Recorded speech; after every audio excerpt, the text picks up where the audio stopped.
Et coucou pour ton deuxième choix, donc au niveau de la pierre de lune, pour ton choix numéro 2 pour ta vie antérieure et tous les messages qui vont ressortir. Voici ton message. Donc pour la première carte de ta vie antérieure.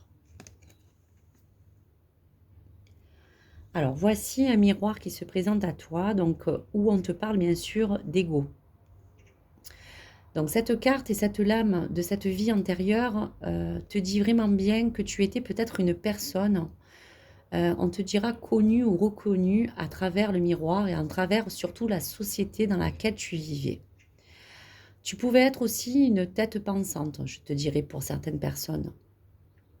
Donc cet effet miroir, comme tu le vois, pouvait être perçu par d'autres comme de l'ego ou peut-être du narcissisme. Mais ta vérité te dirait aussi qu'elle te confortait à être peut-être égocentré sur toi-même. Et je te dirais que tu pouvais être de nature à ressentir que pour toi, il n'était pas concevable que quelqu'un puisse peut-être te contredire et finalement s'opposer un petit peu à ce que tu pouvais penser ou vraiment relater. Donc je te dirais que le miroir a des fois double face. Donc l'autre partie de cette vie, l'autre partie de ce que tu pouvais être, en tout cas au fond de toi, cachait une toute autre vérité, je te dirais, intérieure de ta personne. Je te dirais qu'il y avait en toi aussi beaucoup peut-être de souffrance. Et cela cachait peut-être aussi beaucoup la terreur d'être peut-être oublié. C'est pour cela qu'aujourd'hui, je te dirais que cette mémoire peut te faire peut-être sentir dans cette vie que tu vis et que tu mènes actuellement quelque chose qui te permet de peut-être avoir un ressenti, de pouvoir peut-être savoir que des fois tu peux te sentir seul dans ce monde. Tu peux aussi, peut-être, je te dirais aussi avoir le besoin de retrouver une certaine reconnaissance ou de prouver peut-être aux autres ou à toi-même que tu as raison, que tu es capable.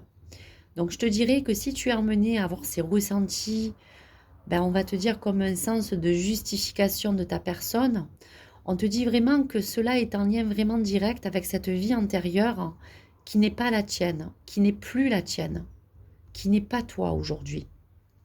Donc ne te laisse plus diriger par un ego qui ne t'appartient pas.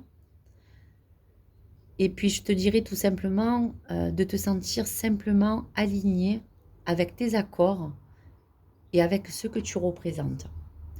Donc voici pour ce miroir et parlant de cet ego et de cette vie antérieure passée. Pour le deuxième message, pour l'élément. Alors c'est très intéressant puisqu'on te parle de l'élément de l'air.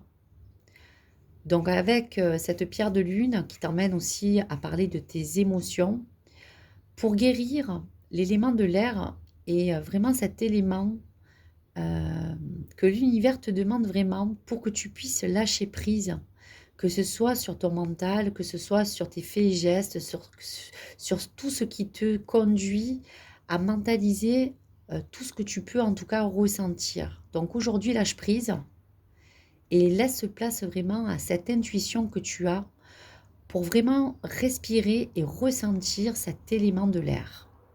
Ne cherche plus à savoir. Tout ne s'apprend pas. Donc lève les yeux et regarde autour de toi, ressens l'air passer, je te dirais comme une vague d'amour venant t'éclairer ton chemin, mais surtout pour évoluer dans ton éveil. Donc prends conscience, respire, car toutes les réponses sont en toi. Donc voici avec l'élément de l'air. Pour ton troisième message, pour ta carte guérison. On te parle de la carte écriture.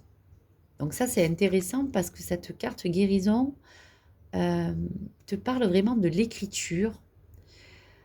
Elle te parle que quand tu ne te ressembles pas, quand tu ne te sens pas comprise, quand tu n'arrives plus à peut-être contenir certaines de tes émotions, On te dit que grâce au biais de l'écriture, prends un stylo, une feuille blanche et écris ce que tu ressens au plus profond de toi. Tu pourras ainsi, je te dirais, exprimer et te relâcher sans aucun jugement. Voilà, ça c'est le mot en fonction peut-être de cette vie antérieure que tu as vécue.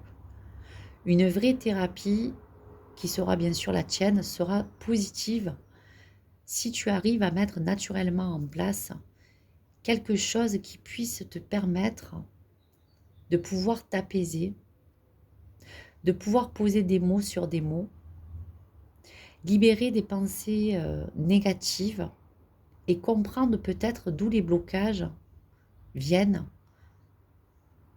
pour que tu puisses être en avant sur ce chemin qui s'ouvre à toi. Donc que ce soit aussi, je te dirais, par le biais de l'écriture, que ce soit aussi par le dessin, par plein de choses qui peuvent t'emmener à pouvoir te permettre d'arrêter le temps, d'être à la découverte de ton vrai toi. Voilà, donc réaligne-toi avec cette vie antérieure du passé pour pouvoir vraiment être capable aujourd'hui de couper ce lien. Donc voici pour ce message, pour le choix numéro 2. Allez, un message de tes ancêtres. Allez, pour les personnes qui ont choisi le choix numéro 2. Alors, tu as 2 messages. Ne sois pas la personne qu'ils veulent que tu sois. Donc, merci les guides. Là, on est vraiment dans les bonnes énergies d'aujourd'hui. Ose être ce que tu es au plus profond de toi et incarne ton être véritable avec bienveillance. Tu es le changement qui s'amorce. Donc ce message, prends-le parce qu'il est vraiment en résonance avec cette vie antérieure d'ego. En ton âme reposent les énergies des déesses et des dieux, des guerrières et des guerriers rebelles de ta lignée. Ils te donnent tout leur amour pour avancer. Donc voici 2 jolis messages que tes messagers au niveau de tes ancêtres te laissent. Un message pour tes guides. Un message de tes guides. Alors. Allez, pour le choix 2, un message de tes guides. Allez, je vais prendre la première carte. Tu n'es pas seul, jamais, même quand tu as l'impression de l'être au milieu du chaos. C'est fou, hein? C'est en relation vraiment directe, vous voyez, avec cette sensation de se sentir seul. Tes guides t'envoient leur lumière et veillent sur toi. Voici un joli message. Tu n'es pas seul, jamais, même quand tu as l'impression de l'être. Allez, un message de ton âme. Donc ça, c'est pour le dernier message, pour le choix 2. Sois fier du chemin que ton âme a parcouru, honore ton accomplissement car il est le point de départ de la matérialisation de tes rêves. Donc voici pour ce 2e choix et je te rejoins dans ma 3e vidéo pour ton choix 3.